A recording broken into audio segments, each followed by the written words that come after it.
আসসালামু আলাইকুম। দৈনিক বাংলা আমার পত্রিকা থেকে এবং চ্যানেল থেকে আপনাদেরকে স্বাগত। আমরা দেখতে পাচ্ছি এই সিলেটের গতকালকে যে অবস্থা বাটা শপের, এই যে আপনারা দেখতে পাচ্ছেন বাটা দোকান ভাঙচুর করে লুটপাট হয়ে অনেকের মালামাল নিয়ে চলে গেছে।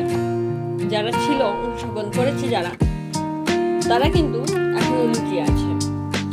ফিলিস্তিনের কথা বলে কিন্তু তারা এক প্রকার গন্ডগোল শুরু করে, ভাঙচুর হয় অনেক কিছু। কিন্তু হ্যাঁ, ফিলিস্তিনের জন্য প্রতিবাদ করুন, সমস্যা নেই। এরকম লুটপাট করা কিন্তু আমার মনে হয় না বৈধ হয়েছে। আপনারা চাইলে বাটার দোকানে সবকিছু জুতা এনে সবাইকে বিলীন করে দিতে পারবেন, সেই বাটার জুতোটাই আপনারা পরবেন পায়ে। তাহলে কি হলো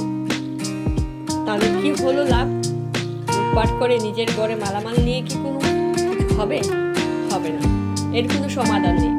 আমরা দেখতে পাচ্ছি এই দিনে পুরো হরতাল যেদিন ছিল সেই দিন কিন্তু গতকালকে দেখুন বিশাল মানববন্ধন হয়েছে সিলেট সিটি সেন্টার থেকেও। জায়গায় মানুষ মানববন্ধন করেছে ফিলিস্তিনের জন্য।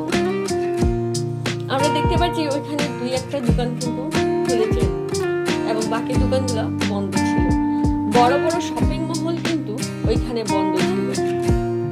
এখানে আপনারা দেখতে পাচ্ছেন কাজী ম্যানশন বন্ধ ছিল এবং এখানে দেখতে পাচ্ছেন ফেডারেশন যেটা ট্রেড সেন্টার ওইটা কিন্তু খোলা ছিল। তারপর আমরা আরেকটু সামনে গেলে দেখবো রেস্টুরেন্টগুলো খোলা ছিল। এখানে চটপটি মামারা কিন্তু চটপটি নিয়ে বসেছিল। আমরা আরেকটু এগিয়ে দেখবো কাচ্চি ডাইনের রেস্টুরেন্টটাও খোলা ছিল। আমরা যদি একটু আরেকটু সামনে গিয়ে দেখি তাহলে দেখবো অনেকেই কিন্তু যাতায়াত করতেছে, অনেকে কিন্তু যাচ্ছে। আমরা দেখতে পাচ্ছি সিলেটের এই যে রাত্রি বেলা, এই রাত্রিটা কেমন সেটা আপনাদেরকে দেখাচ্ছি। এই রাত্রিটা একদম ফাঁকা ছিল। যেদিন হরতাল ছিল গতকালকে, ফিলিস্তিনের জন্য সবাই মানববন্ধন করেছে, তখন কিন্তু ফাঁকা ছিল। বড় বড় শপিং আলহামদুলিল্লাহ কিন্তু বন্ধ ছিল। আরো সামনে দেখবেন আরো অনেক ছোট ছোট দোকানপাট, ওগুলো কিন্তু লাগানো ছিল। আরো সামনে দেখা যায় যে শ্যামলী শপিং সেন্টার, ওইটা শুধু খোলা ছিল। আপনারা দেখতে পাচ্ছেন ওইখানে অধিকাংশ জিনিস মানে কাপড়ের দোকান, তারপরে যে কিছু কসমেটিক্স আইটেম, এগুলো কিন্তু কিছু কিছু জিনিস বন্ধই ছিল রাত্রে। আমরা দেখতে পাচ্ছি দৈনিক বাংলা আমার থেকে আমরা ওইখানে কিন্তু আমরা দেখতে পাচ্ছি ওই যে আমাদের শহীদ মিনারের যে অংশটা দেখতে পাচ্ছি, রাস্তার অংশ, এখানে কিন্তু অনেক ভাঙচুর হয়েছে। যে নিচের দিকে তাকালে কিন্তু বোঝা যাবে। আপনারা দেখুন কতটুকু পাথর টাথর এই যে জমা। হ্যাঁ, আমরা আরেকটু বলতে পারছি যে এই যে আমরা দেখতে পারতেছি যে এই যে অংশগুলো দেখেন, এই যে এখানে পুলিশের গাড়ি টহল দিতেছে মানুষদেরকে যাতে বিশৃঙ্খলা না হয় সেজন্য। আমরা আরেকটু সামনে এগিয়ে গেলাম চৌহাট্টার ঠিক পয়েন্টের মাঝখানে। ওইখানে গিয়ে দেখি যে পরিস্থিতি কেমন। হ্যাঁ, ফার্মেসিগুলো অনেক খোলা ছিল, ফুলের দোকান বলেন, আশপাশ দোকান অনেকগুলা কিন্তু খোলাই ছিল। তো আমরা কি করলাম, আরেকটু সামনে যেতে থাকলাম যাতে আমরা দেখি আসলে এই রাতের ঘটনা বা এই রাতে কিরকম পরিস্থিতি ছিল সিলেটের। আলপাইন রেস্টুরেন্ট, সিলেটের আলপাইন রেস্টুরেন্টও কিন্তু খোলা ছিল। সবাই কিন্তু আসতেছে, যাচ্ছে, খাচ্ছে, ঘুরতেছে।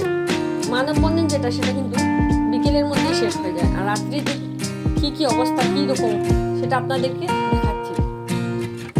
তো আমরা আরেকটু সামনে গেলে দেখবো যে এখানে আমরা দেখতে পাচ্ছি যে ওই সামনে কিন্তু একটা ক্যাফসি রেস্টুরেন্ট, যেটা ইসরায়েলের সাপোর্টেড যেটাকে বলে।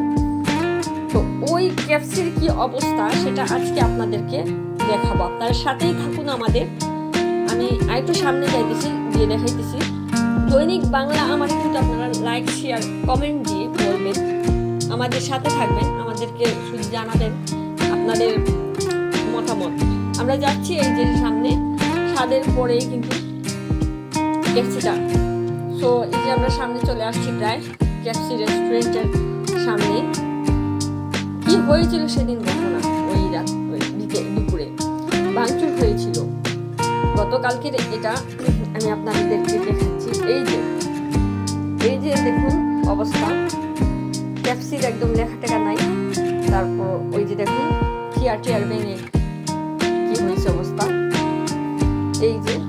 তারপর একজন ক্যাফসির একজন লোক যে কাজ করতো, সে এই যে মোবাইলে কথা বলতেছে, লাল টি শার্ট পরাও কাটতেছে ওর চাকরি, মানে এই মানে যেহেতু ক্যাফসি ভেঙে গেছে তার মানে তার সব কিছু শেষ, এটাই বলে মানে কাকে বলতেছিল।